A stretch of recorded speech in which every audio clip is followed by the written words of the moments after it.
आ गया हूँ दोस्तों आप सबके सामने मैं अपनी एक और रियल हॉरर स्टोरी लेके। ये कहानी भी एकदम रियल है। स्वागत है आपका मेरे इस YouTube चैनल बैरागी पर। अगर आप सबको मेरी वीडियोस अच्छी लगती है तो मेरे चैनल को सब्सक्राइब करें, वीडियोस को लाइक करो, वीडियोस को अपने दोस्तों के साथ शेयर करना ना भूलें। आज से 27 साल पहले 14 नवंबर 1995 को चीन से एक बस रवाना होती है, जिस बस को आगे चल के चीन की सबसे ज्यादा मिस्टीरियस बस या हम कह सकते हैं एक हॉरर बस के रूप में जाना जाता है। Route number 375। आज भी इसकी मिस्ट्री अनसॉल्व है। चीन की पुलिस ने बहुत कोशिश करी इस मिस्ट्री को सॉल्व करने की, लेकिन वो भी आज तक इस मिस्ट्री को सॉल्व करने में नाकाम रहे। तो आज की कहानी हमारी इसी रूट की बस पे निर्धारित है 375। तो चलिए आज की कहानी हम शुरू करते हैं। 14 नवंबर 1995। नवंबर का महीना चीन के अंदर सर्दियों का महीना। उस दिन की ये घटना है।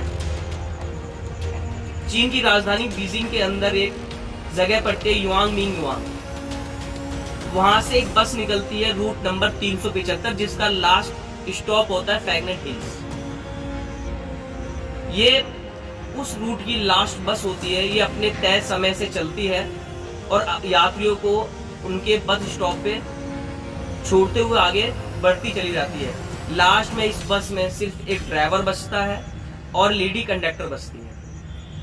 क्या होता है कि जो बस का लास्ट स्टॉप होता है, लास्ट टर्मिनल होता है फैगनेट हिल्स, उससे कुछ स्टॉप पहले कुछ पैसेंजर और चढ़ते हैं उस बस के अंदर, जिसमें एक यंग कपल होता है, एक बुजुर्ग महिला होती है और एक यंग लड़का होता है। वो उस बस में बैठते हैं, बस उनको लेके आगे अपना सफर चालू कर देती है। अब इत्तेफाकन क्या होता है, दूसरे तीसरे स्टॉप पे ही बस ड्राइवर देखता है कि वहां पर 2 सवारी और खड़ी है। बस कंडक्टर बस को रोकता है उन 2 सवारियों को बस के अंदर बैठाने के लिए।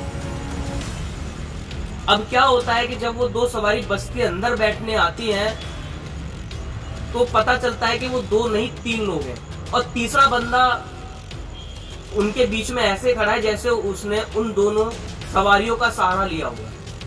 ड्राइवर सोचता है कि शायद ध्यान नहीं दिया होगा, तो वो उनको अंदर आने देता है। लेकिन उनके अंदर आने के बाद पूरी बस के अंदर एक गुमनामी का माहौल बन जाता है। एक तो उन्होंने जो कपड़े पहने हुए थे वो चाइना के ट्रेडिशनल कपड़े थे जो राजा महाराजा के टाइम पे लोग वक्त पहना करते थे, और वो बस की सबसे पीछे वाली सीट पर जाकर बैठ जाते हैं और बस अपने रूट पे आगे चल देती है। अब नेक्स्ट स्टॉप पे ही जो कपल होता है वो उतर जाता है। अब बस के अंदर ड्राइवर बचता है, लेडीज कंडक्टर बचती है, एक बुजुर्ग महिला बचती है, एक यंग लड़का बचता है और 3 पैसेंजर बचते हैं जो कुछ टाइम पहले ही बस में चढ़े थे। बस अपने रूट पर आगे चलती है। थोड़ी दूर चलने पर ही जो बुजुर्ग महिला बैठी होती है बस के अंदर, वो बस में खड़े को चिल्लाने लग जाती है कि जो ये लड़का बैठा हुआ है इसने मेरा पर्स चोरी कर लिया, मेरा पर्स मेरे पास नहीं है। हालांकि वो लड़का उस बुजुर्ग महिला की अगली वाली सीट पे बैठा हुआ था, लेकिन उसके बाद भी वो उस लड़के पे इल्जाम लगाती है कि तूने मेरा पर्स चोरी करा है, मेरा पर्स वापस कर। लड़का 2-4 बार उसको मना करता है, समझाता है, लेकिन नहीं मानती जब वो बुजुर्ग महिला। तो उन दोनों के बीच में बहसबाजी चालू हो जाती है।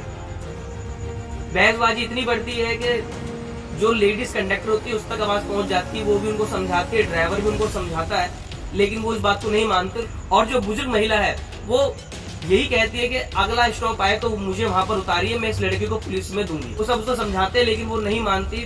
लास्ट में आकर ड्राइवर को बुजुर्ग महिला की बात माननी पड़ती है और अगले स्टॉप पे ही बुजुर्ग महिला उस यंग लड़के के साथ में नीचे उतर जाती है और बस उनको नीचे उतार के अपने रूट पर आगे बढ़ जाती है। अब क्या होता है, जो बुजुर्ग महिला होती है वो उस यंग लड़के से माफी मांगती है कि बेटा मुझे माफ करना। तो वो पूछता है कि आपने ऐसा क्यों करा मेरे साथ में, यहाँ तो कोई पुलिस स्टेशन में नहीं है, मैंने आपको कोई पर्स भी नहीं चुराया, मैं तो बल्कि आपसे अगली वाली सीट पर बैठा हुआ था, लेकिन आपने मेरे को क्यों झूठा इल्जाम लगाया और आपने रात में हमें यहाँ पे उतार दिया। अब यहाँ से ये इस रूट की लास्ट बस थी, यहाँ से हमें कोई बस भी नहीं मिलेगी आगे जाने के लिए। तो बुजुर्ग महिला उसको बताती है कि बेटा मैंने तुम्हारी जान बचाई है और साथ में मैंने अपनी भी जान बचाई है। वो पूछता है जी कि वो कैसे?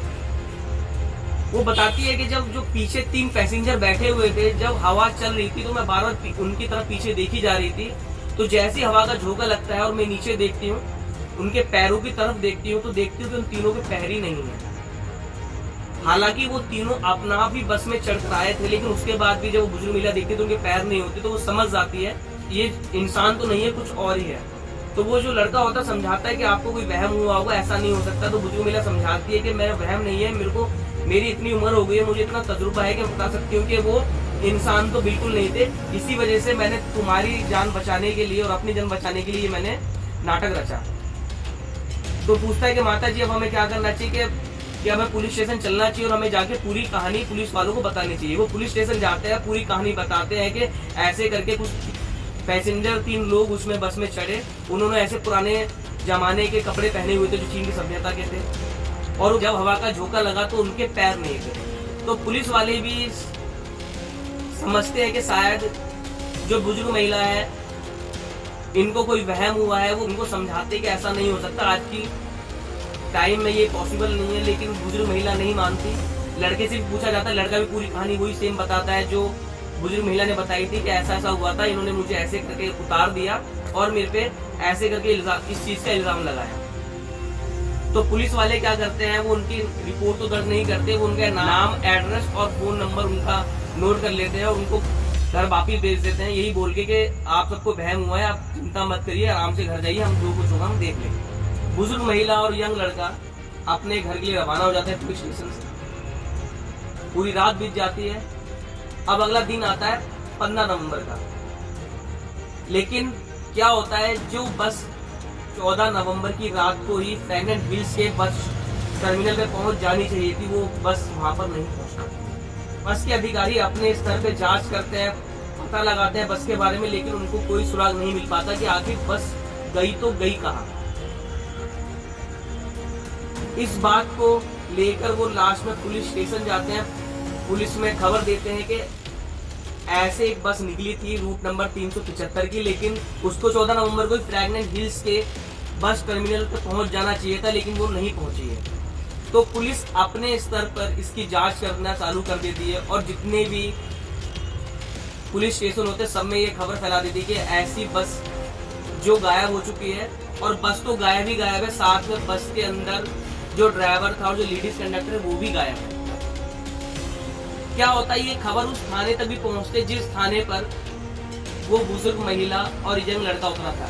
तब उनको याद आता है कि रात को एक ऐसे बुजुर्ग महिला आई थी और एक यंग लड़का आया था जिन्होंने ऐसी कुछ कहानी बताई थी उस बस के बारे में। तो उन्होंने उसका नाम, एड्रेस और फोन नंबर तो नोट कर ही लिया था। वो उनको फोन करते हैं और उनको बुलाते हैं, तब उनसे पूरी कहानी सुनते हैं। तो बुजुर्ग महिला सेम वही कहानी बताती है और लड़का भी सेम वही कहानी बताता है। लेकिन इतने के बाद भी पुलिस वालों को कोई सुराग नहीं मिल पाता और ये खबर कहीं से लीक हो जाती है चाइना के न्यूज़पेपर्स में। उस दिन की सबसे बड़ी हेडलाइंस बन जाती है कि रूट नंबर 375 की बस जिसका लास्ट स्टॉप था फ्रैगनेंट हिल्स, वो अपने स्टॉप पर नहीं पहुंची है। और साथ में उस बुजुर्ग महिला का इंटरव्यू और लड़के का इंटरव्यू भी छप जाता है कि उन्होंने उस रात में क्या देखा, उन्होंने पुलिस वालों को क्या बताया।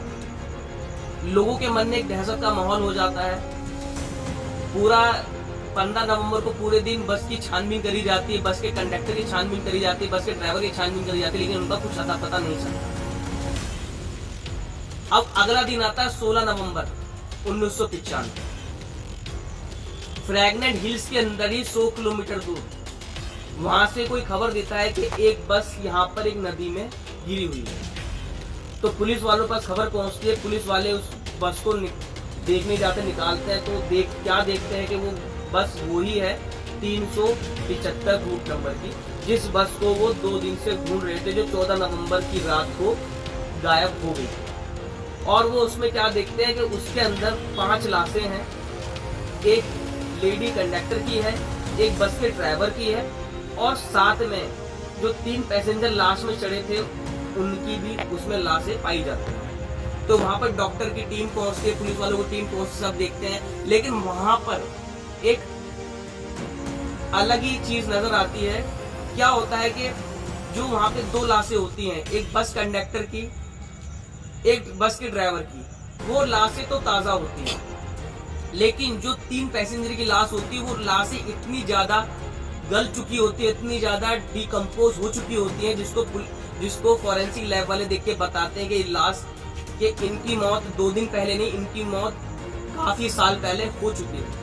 यहाँ से एक सवाल पैदा होता है कि जब 3 पैसेंजर 14 नवंबर को इस बस में बैठे थे तो वो ऐसा कैसे हो सकता है कि उनकी जो लाशें हैं वो इतनी ज्यादा डिकम्पोज हो जाए कि ऐसा लगे देखने में कि ये कई साल पहले मौत हो चुकी है। क्या उस रात उस बस में मरे हुए लोगों ने सफर किया? एक चीज सामने और आती है कि अगर ऐसा होता है कि ये तीनों लाश अभी डिस्कम्पोज हुई हैं, तो साथ में जो 2 लाशें ड्राइवर की और लेडीज कंडक्टर की, उनकी लाश डिकम्पोज इतनी क्यों नहीं हुई जितनी डिकम्पोज उन तीनों की लाशें हो चुकी हैं। लोगों के मन में ये भी सवाल आता है कि नवंबर का महीना, ठंड का महीना, और 2 दिन में लाशें इतनी डिकम्पोज नहीं हो सकती जितनी डिकम्पोज वो तीनों लाशें हो चुकी थी। थोड़ी सी और छानबीन होती है इस केस को लेके। बस वालों से पूछा जाता है उनसे कि ये बस अपने लास्ट स्टॉप से 100 किलोमीटर दूर कैसे पहुंची। तो जो बस के जो अधिकारी होते हैं वो इस बात को बताते हैं कि बस के अंदर इतना फ्यूल ही नहीं था कि ये 100 किलोमीटर तक जा सके। वो बताते हैं कि हम बसों के अंदर उतना ही डीजल भरते हैं जितना उनको रूट में जरूरत होती है, उसमें 10 या 20 किलोमीटर के लिए इसमें फालतू फ्यूल होता है। तो ये हो ही नहीं सकता कि किसी भी हालत में कि बस 100 किलोमीटर दूर अपने स्टॉप से वहां तक पहुंच जाए, क्योंकि इसमें इतना फ्यूल ही नहीं होगा। तो इस बात को चेक करने के लिए जब वो फ्यूल टैंक खोलते हैं पुलिस वाले, तो देखते हैं पूरा फ्यूल टैंक खून से भरा हुआ। अब यहाँ पर एक सवाल और पैदा होता है कि उस फ्यूल टैंक के अंदर आखिर वो खून कहाँ से आया और क्या वो बस खून पे चली थी। साथ ही साथ चाइना के अंदर हर बस स्टॉप पे कैमरेज लगे हुए हैं। क्या होता है, जिस स्टॉप पर बुजुर्ग महिला और यंग लड़का उतरता है वहां तक तो ये बस कैमरों में कैद हुई, लेकिन उसके बाद ये बस किसी भी कैमरे में रिकॉर्ड नहीं हुई। तो ये भी एक मिस्ट्री बन गया कि आखिर ये बस किसी कैमरे में रिकॉर्ड क्यों नहीं हुई।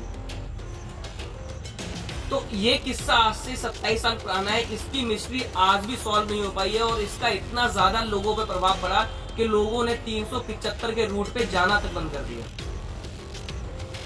काफी टाइम तक लोगों में इस चीज को दहशत बनी रही कि आखिर उस बस का क्या हुआ, उस बस के ड्राइवर का, उस बस के कंडक्टर का क्या हुआ। क्या वो बुजुर्ग महिला सही कह रही थी या फिर पुलिस की इन्वेस्टिगेशन में कुछ ऐसी कमी थी, ऐसे बोलते जिसको सबने नजरअंदाज किया। तो आज तक ये मिस्ट्री सॉल्व नहीं हुई है, और कहीं ना कहीं चाइना के अंदर आज भी इस मिस्ट्री को हॉरर किस्सों के अंदर गिना जाता है। तो दोस्तों, ये थी पूरी स्टोरी। आशा करता हूँ आप सबको अच्छी लगी हो। इस वीडियो को देखने के बाद आपकी जो भी राय रही हो हमें कमेंट सेक्शन में जरूर बताएं, और ऐसे ही देखते रहें मेरे इस YouTube चैनल को। मैं आगे भी आपके सामने लाता रहूंगा ऐसे ही हॉरर किस्से, ऐसे ही मिस्ट्रीज किस्से। मैं लेता हूँ आप सबसे विदा। धन्यवाद।